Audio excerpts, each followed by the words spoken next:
A weakened Hurricane Jose could graze the northeast as Hurricane Maria tears through the Caribbean, gaining strength and possibly heading toward the U.S. in a week.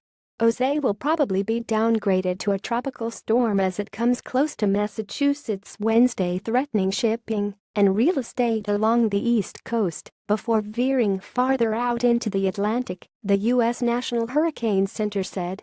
Storm watches have been posted from Delaware to Massachusetts. The two storms build on a devastating 2017 Atlantic hurricane season, coming just after Hurricanes Harvey and Irma left dozens of people dead and upended energy and agriculture markets.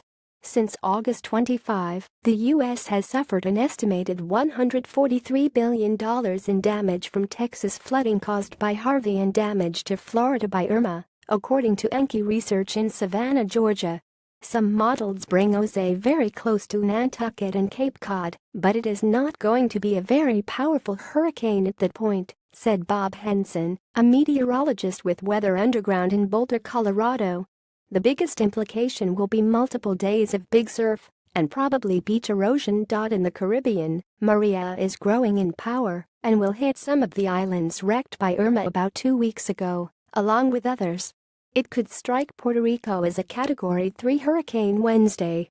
Jose and Maria are 2 of 13 named Atlantic storms this season, which has so far killed at least 100 people. The average year produces 12 storms.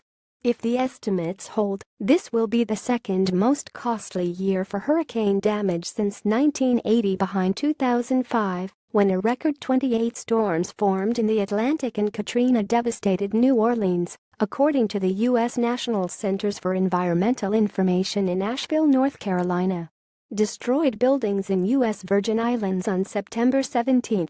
Not including the hurricanes, the U.S. has suffered 9 weather and climate disasters costing $1 billion or more through the first 7 months of 2017, the agency said.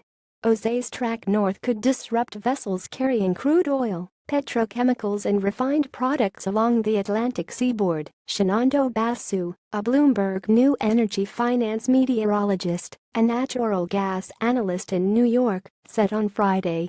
Flooding threat: Jose's maximum sustained winds have decreased to about 85 miles per hour, 140 kilometers per hour, the NHC said. The main threat will probably be coastal flooding because its arrival will coincide with the new moon, when tides are at their highest, said Dave Samuel, a meteorologist with AccuWeather Incorporated in State College, Pennsylvania. On top of that, Jose could bring as much as 5 inches (13 centimeters) of rain across eastern Long Island into Rhode Island and Massachusetts. Henson said Jose will then transform into a hybrid storm, becoming much larger as its strongest winds drift away from its center. This is similar to what happened with Sandy, but there won't be a repeat of the 2012 storm that caused widespread destruction in New Jersey and New York. Maria is expected to become a major hurricane by tonight or early Tuesday, the NHC said. By next week, Maria could become the primary U.S. threat.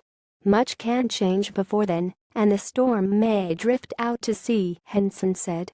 There's also a chance it could menace Florida and the U.S. Southeast. Hurricane warnings are in place for Montserrat, St. Kitts, Nevis, Guadeloupe, Dominica, and Martinique.